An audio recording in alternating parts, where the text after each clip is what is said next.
Central Texas Gardener, I'm Tom Spencer. As we head into the heat, we're still not out of steam to bring new color and ideas to our gardens. Today, Sandra Killough from Bonnie's Greenhouses sets us up with tried and true plants to plant right now. On tour, let's visit a homegrown botanical exploration and the birds that bring a neighborhood together. Laura Joseph knows how to bring out the creative spirit in everyone she meets. She also knows how to create companionship through her neighborhood Purple Martins, her work at Zilker Botanical Garden, and in her own garden that connects people with explorations into the plant world. I was primarily a weekend gardener because I was working, of course, but I've been gardening for, well, really all of my adult life. I've gone through different phases. I went through the azalea phase when I was a big azalea grower. Then she married Cater Joseph and moved to his historic Greek Revival home in South Austin, where rocks outnumbered the soil. When Cater and I married and I moved here, I brought with me 5,000 caladium tubers. And I really intended to make this a fabulous tropical caladium garden. And I planted them all, but as quickly as I got them in the ground, the armadillos dug them up, and I thought there's got to be another way. A few years later, she found a resource at Zilker Botanical Garden when she became a member of the Zilker Garden Club. Eventually, she joined several of the over 30 garden clubs at Zilker and served as president of its board, the Austin Area Garden Council. Joining the Zilker Garden Club put me in contact with other people just like me. At home, she'd already brought in yards of soil for plantings to grace the historic home and its heirloom oaks with formality. From the beginning, Laura gave the front garden definition, framing its diverse areas with plants and confirming their purpose with a place to sit and enjoy them.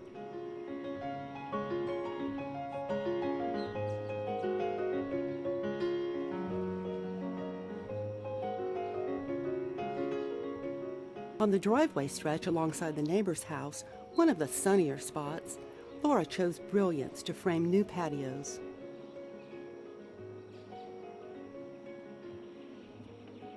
She tucked in a pond where she and Cater, or neighbors out for a stroll, can sit for a spell.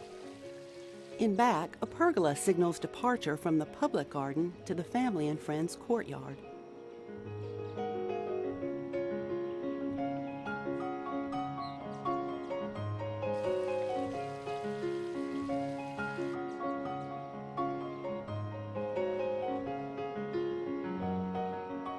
Eventually, everyone ends up at the outdoor dining room. Her latest addition is styled after a Texas dance hall. I wanted to have a place to store furniture and a place to pot up plants. But with all the pool traffic, including her granddaughter and the neighborhood kids, she turned the shed into a shower and bathrooms. Back and front, every space includes ferns.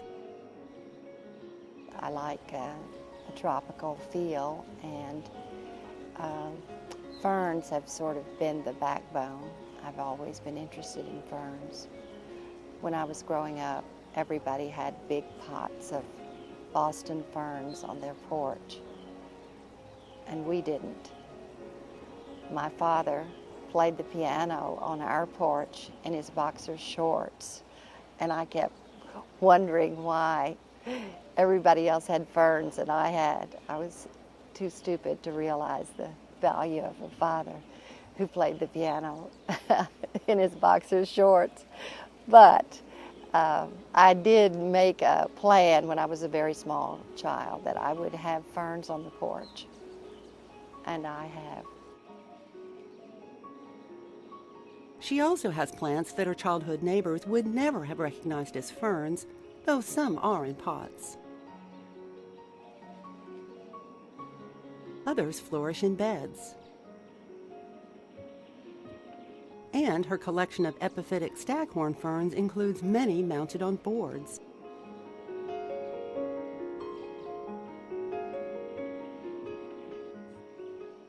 nurseries around here are carrying more unusual plants, and I've been able to add to my fern collection locally now. But originally I bought practically everything online. Through Zilker Botanical's Garden Club of Austin, she spreads the fern passion through their public garden and seminars. Then Laura discovered anthuriums.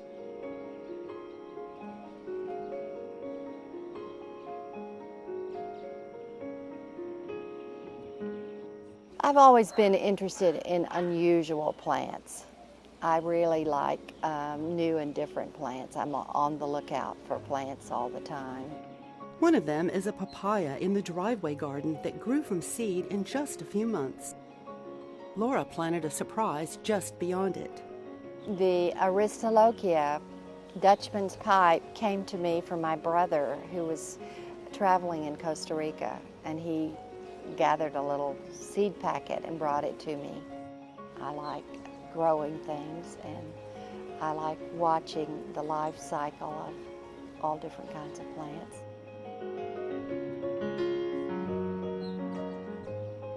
Laura also likes the transitory tropicals from Brazil, who return in late February before heading north in midsummer.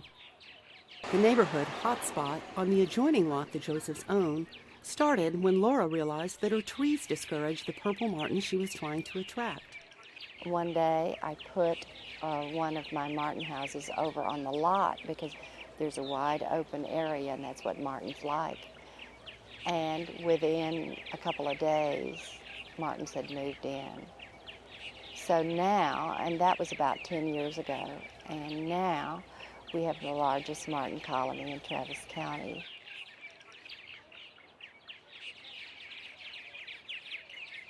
The whole neighborhood gets involved. Families adopt nights to monitor the nestlings and fend off sparrows and starlings. World's cutest dog right here. Their little beaks. Isn't that amazing? Pretty feathered out. They're getting big. There's 1, 2, 3, 4, 5, 6. Look at that. There's a hungry fellow right in front of me. Look at this one. Look. Jordan, there's a bunch in there.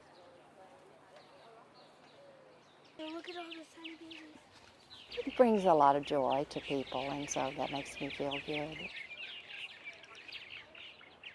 Thanks so much for sharing your garden with us. And now we're joined by Sandra Killough from Bonnie's Greenhouse in Waco, Texas. And welcome to Central Texas Gardener. Thank you. It's a real pleasure to have you here.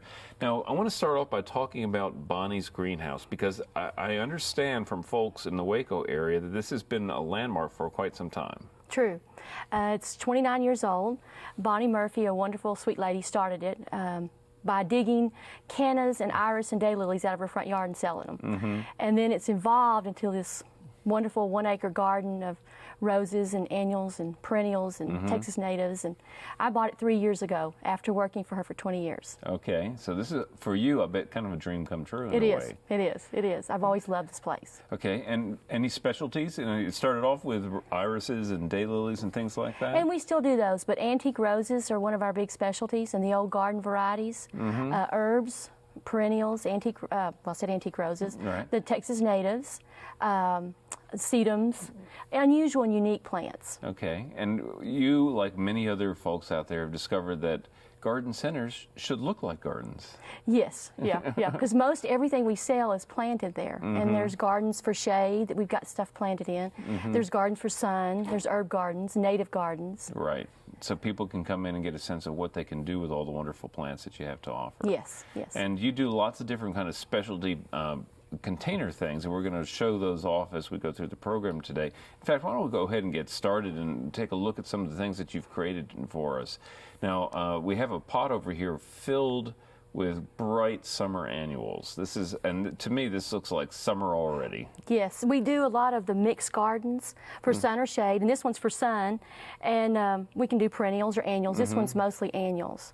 I look in this, and I see my first garden. I see marigolds and azuretum and zinnias.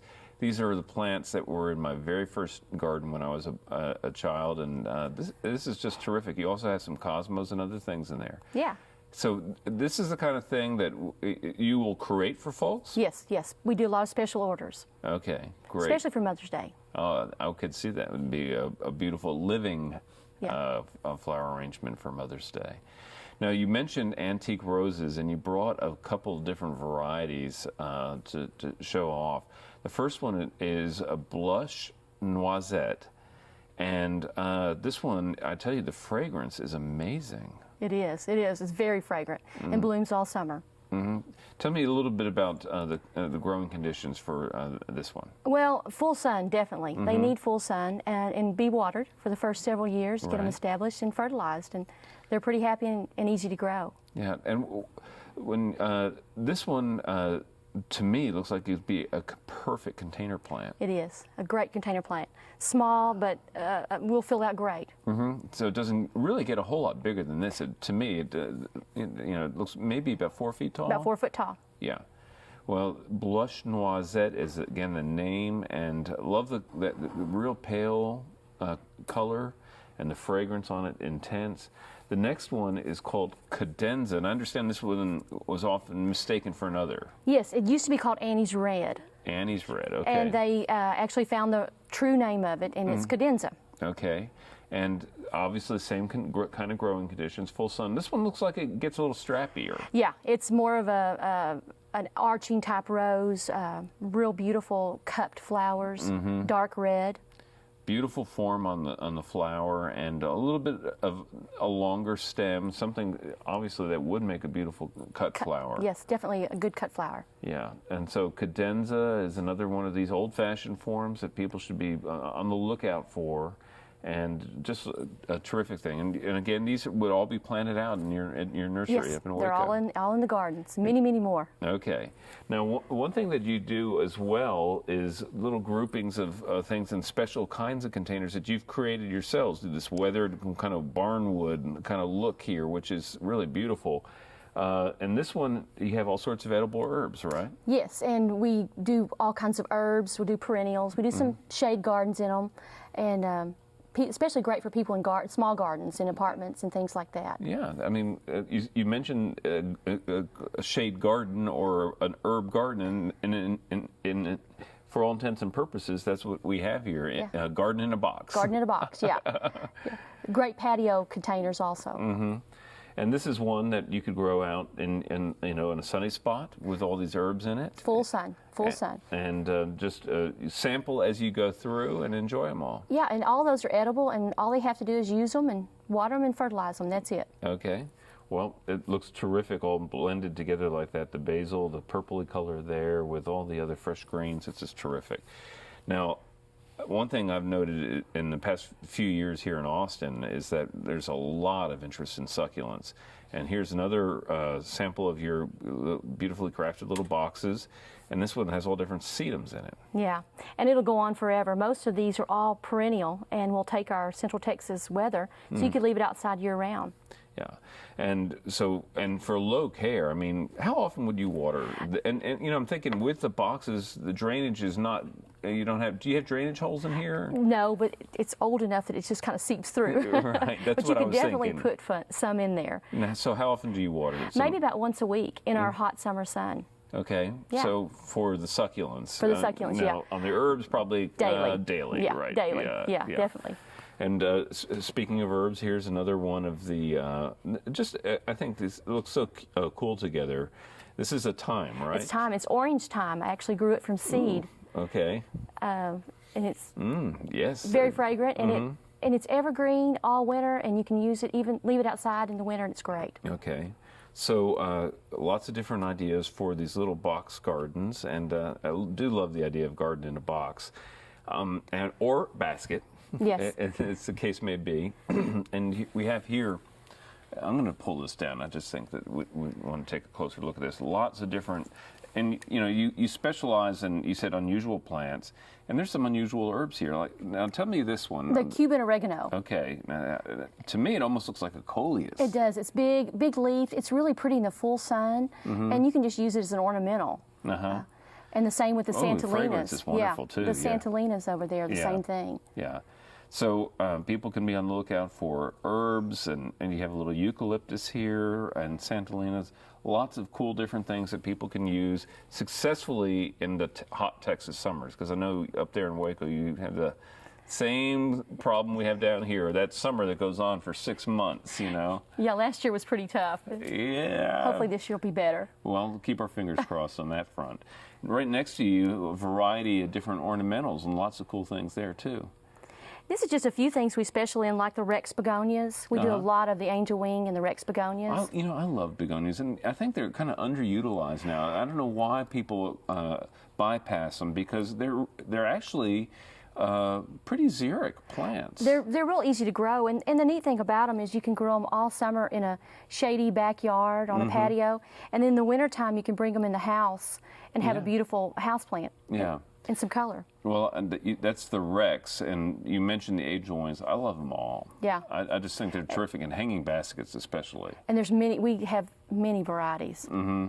Well, that's a real striking one that you have there, and then mixed in with it, you have a lot of other tough little annuals, right? Yeah, like the Kufiyas, the bat face I love for the full sun, and the hummingbirds it's one of their favorite plants, and it blooms all summer in our Texas heat. Right. It did last year.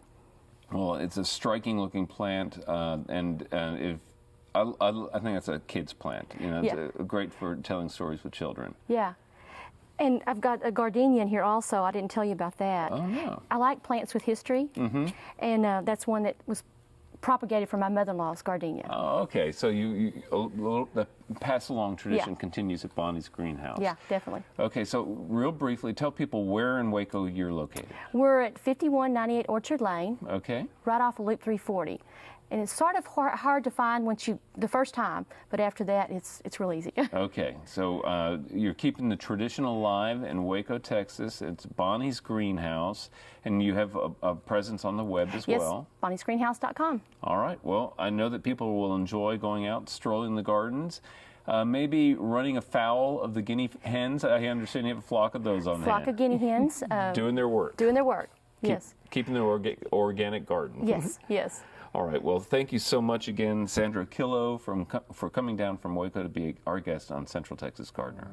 Coming up next is our friend Daphne Richards.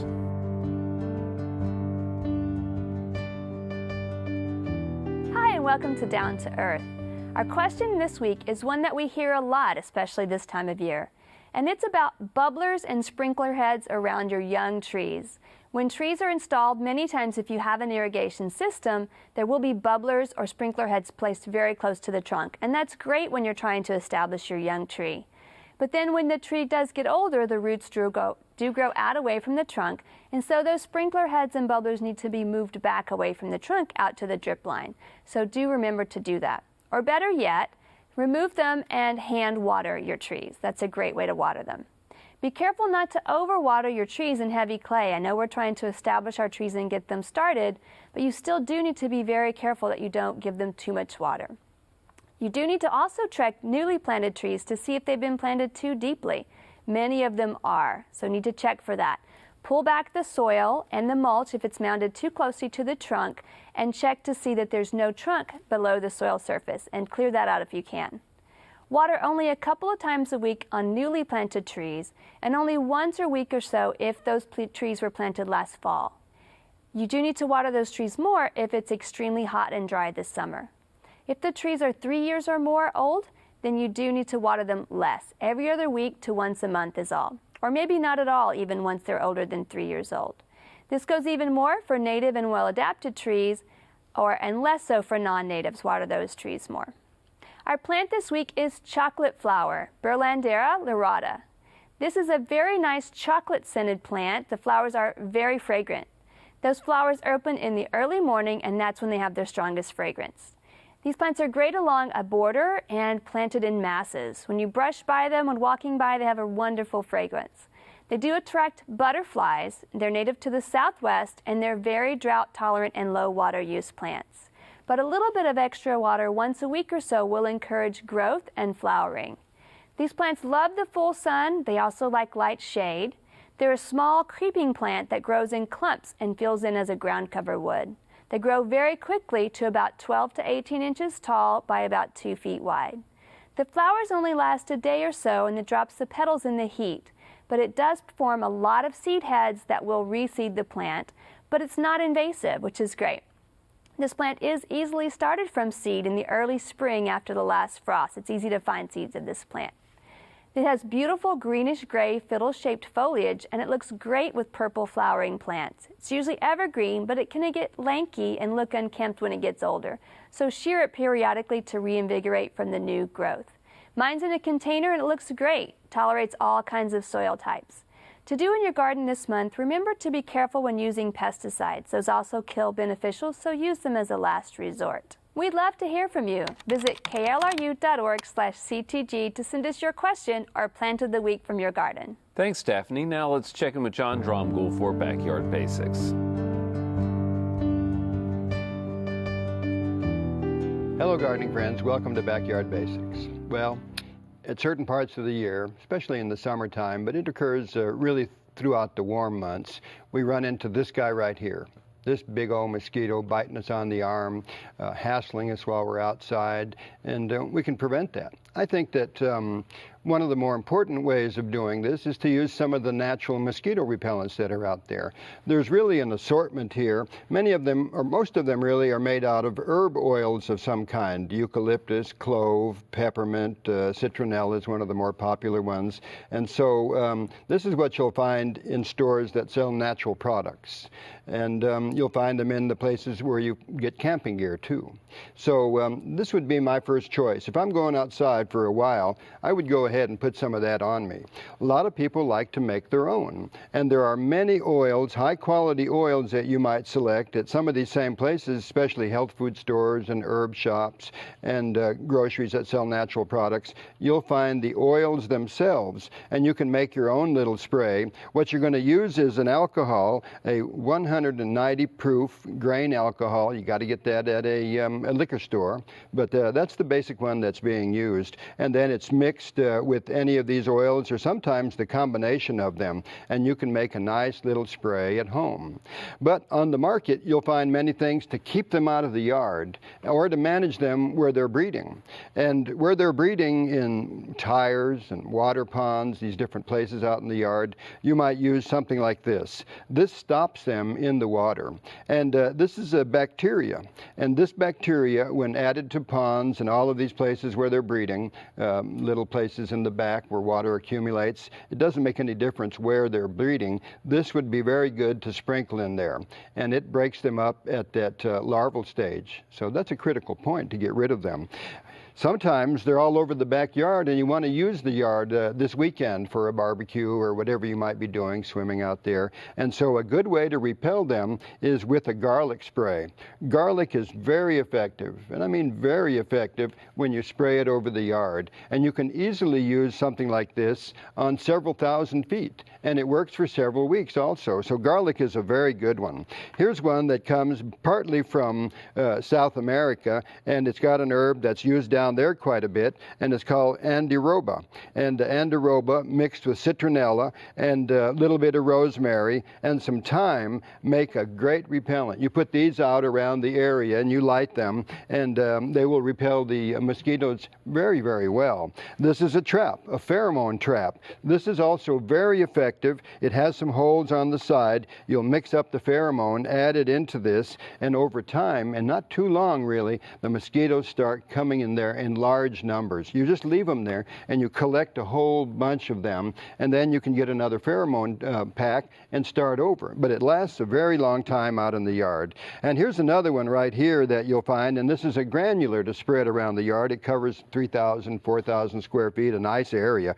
And this one has lemongrass in it. It has some peppermint oil and garlic oil, and it's on Fuller's Earth, a natural product. And so this is another granule that's really popular out there. There are some other ones based around cedar oils. Those are good to broadcast out into the yard.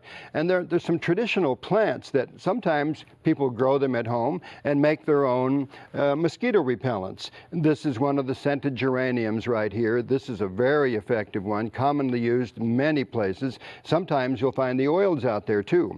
Here's lemongrass. Lemongrass is one that's used in the Far East and Asian countries, and folks over here who know how to use it will make an extract extract out of the lemongrass. And there's other things like catnip, lemon balm, and this yarrow. This is a very common one. Normally we use the white yarrow. And so this is another thing that can be made at home. So, as you can see, there are many natural ways of controlling this. You don't have to spray yourself with some kind of a chemical to manage the mosquitoes and enjoy your yard. For Backyard Basics, I'm John Dromgoole. I'll see you next time. Visit klru.org/CTG to watch online, get more tips, and check out our blog. Until next week, I'll see you in the garden. To learn about today's program, watch online, and follow CTG's blog, check out klru.org/CTG.